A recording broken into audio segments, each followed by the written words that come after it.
Dari ujung paling barat Pulau Sumatera, di negeri syariat yang istimewa, sebagai nama perguruan tinggi tertua di negeri syariat ini, yaitu Universitas Syah Kuala. Hari ini, setelah lebih dari 60 tahun usianya, universitas yang juga dikenal dengan USK ini perlahan mulai menunjukkan kontribusi signifikannya dan mulai dikenal dunia. Mari samakan suara dan bertekad bulat untuk melahirkan perbuatan yang nyata. Darussalam menuju pelaksanaan cita-cita. Di era digital serba teknologis tahun ini, semua orang pastinya setiap hari berinteraksi dengan smartphone, yang mana sebagian besar mengakses media sosial. Halo teman-teman, perkenalkan kami dari kelompok 3. Di sini kami membuat tugas kewarganegaraan yang bertema bebas berpendapat dan bertanggung jawab di media sosial. Nah, di sini kalian tahu tidak apa itu bebas berpendapat, apa yang boleh dan apa yang tidak boleh dilakukan dalam penerapan bebas berpendapat di media sosial. Jadi, kebebasan berpendapat adalah hak setiap warga negara untuk menyampaikan pikiran dengan cara lisan, tulisan yang sebagaimana secara bebas dan bertanggung jawab dengan peraturan perundang-undangan yang berlaku dan sesuai dengan pasal 28 dan 28E. Hal yang harus diperhatikan ketika kita menggunakan sosial media. Yang pertama, jangan menyampaikan ujaran kebencian, dan yang kedua adalah jangan menggunakan kalimat yang provokatif, dan yang ketiga menggunakan yang sopan dan yang baik, dan yang keempat adalah berpikir ulang kembali pendapat sebelum kita berpendapat. Contoh beretika yang baik dan sopan di media sosial. Ada beberapa hal yang jangan dilakukan saat bermain media sosial. Yang pertama, mencemarkan nama baik seseorang. Yang kedua, berkata-kata kasar. Yang ketiga, menyebarkan dan memposting berita hoax. Yang keempat, memberikan komentar negatif yang dapat menyakiti hati orang lain. Di era digital seperti sekarang ini, kebebasan berpendapat di media sosial sudah tidak bisa terpisahkan dari kehidupan sehari-hari. Setiap orang memiliki kebebasan berpendapat di media sosial, baik itu di Facebook, Twitter, Instagram, TikTok, hingga YouTube. Namun, walaupun kebebasan di media sosial itu sudah dijamin oleh hukum, tapi kita sebagai manusia harus juga mengetahui tentang dampak dari penggunaan media sosial, dampak positif dan dampak negatifnya. Dampak positif media sosial yang pertama, komunikasi dan interaksi. Media sosial memungkinkan pengguna untuk tetap terhubung dengan teman, keluarga, dan orang-orang di seluruh dunia. Mereka dapat berkomunikasi, berbagi pengalaman, dan saling mendukung secara online. Hal ini akan membantu kita untuk memperkuat hubungan sosial, memperluas jaringan sosial, dan mengizinkan kita untuk tetap terhubung dengan orang-orang yang mungkin sulit dijangkau secara fisik. Yang kedua, pendidikan dan pembelajaran. Media sosial menyediakan akses yang luas terhadap sumber daya pendidikan yang beragam. Berbagai platform di media sosial memungkinkan pengguna untuk berbagi dan mengakses materi pembelajaran, video virtual, dan e-book konten-konten pendidikan lainnya. Sudah banyak lembaga pendidikan dan organisasi yang menyediakan konten pendidikan yang bermanfaat melalui platform media sosial. Hal ini dapat memberikan kesempatan bagi siapa saja untuk memperoleh pengetahuan dan belajar tentang topik yang diminati mereka.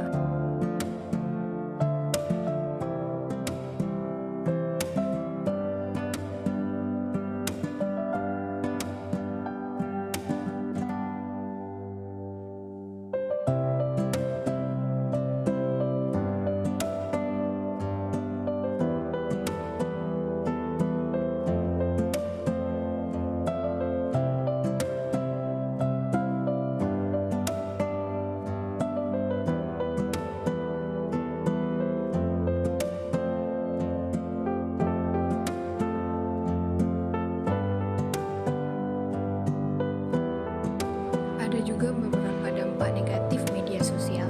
Dampak negatif media sosial yang pertama adalah penyebaran informasi palsu. Media sosial berperan sebagai alat untuk mengakses dan bertukar informasi dari seluruh dunia. Akibatnya, informasi yang diakses lebih mudah tersebar secara luas. Akan tetapi, seringkali kemudahan tersebut disalahgunakan. Dalam artian,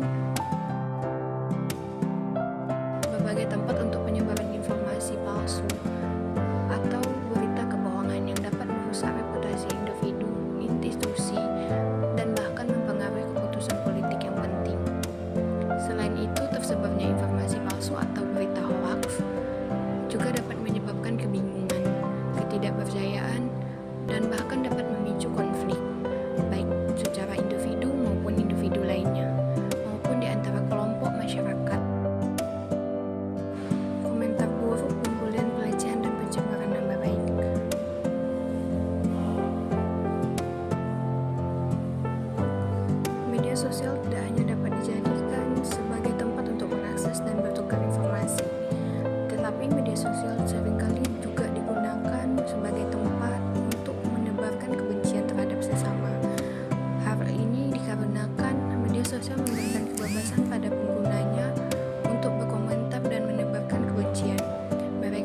cyberbullying, melakukan pelecehan secara virtual, mencemarkan nama baik orang lain secara anonim, dan lainnya. Tentu tindakan-tindakan tersebut dapat merusak menghancurkan kehidupan orang lain, merusak hubungan personal, dan memicu masalah kesehatan mental yang serius. Yang ketiga yaitu gangguan kesehatan mental. Pengguna media sosial yang berlebihan dapat menyebabkan masalah kesehatan mental yang serius, seperti kecemasan, depresi, perasaan rendah diri, gangguan tidur, perbandingan sosial, dan perasaan asing.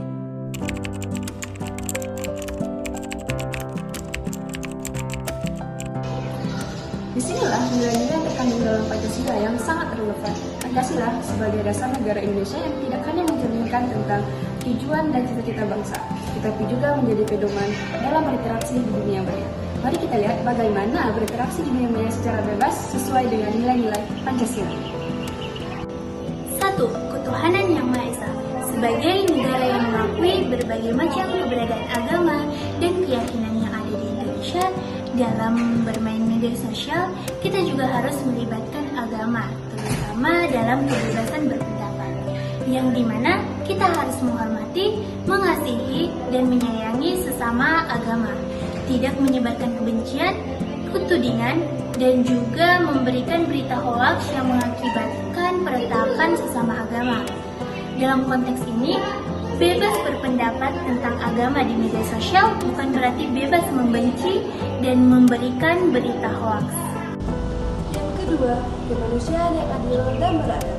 Media sosial harus menjadi tempat untuk saling menghargai, menghormati martabat manusia. Setiap orang berhak menyuarakan pendapatnya. Namun, hal tersebut harus dilakukan dengan cara yang beradab, tidak menghina ataupun menyinggung perasaan orang lain. Kemanusiaan yang adil dan beradab mengajarkan kita untuk bertindak dengan etika, menjaga tutur kata, dan menghindari penggunaan kata-kata kasar atau fitnah yang dapat merusak reputasi seseorang. Yang ketiga, Persatuan Indonesia.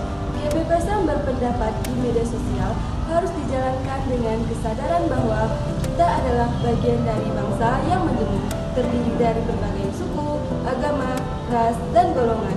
Persatuan Indonesia mengajarkan kita untuk menjaga kerukunan dan toleransi.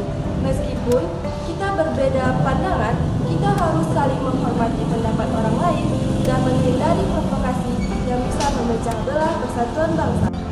Yang keempat, keterampilan yang dipimpin oleh hikmat kebijaksanaan dalam pemusyawaratan kewakilan.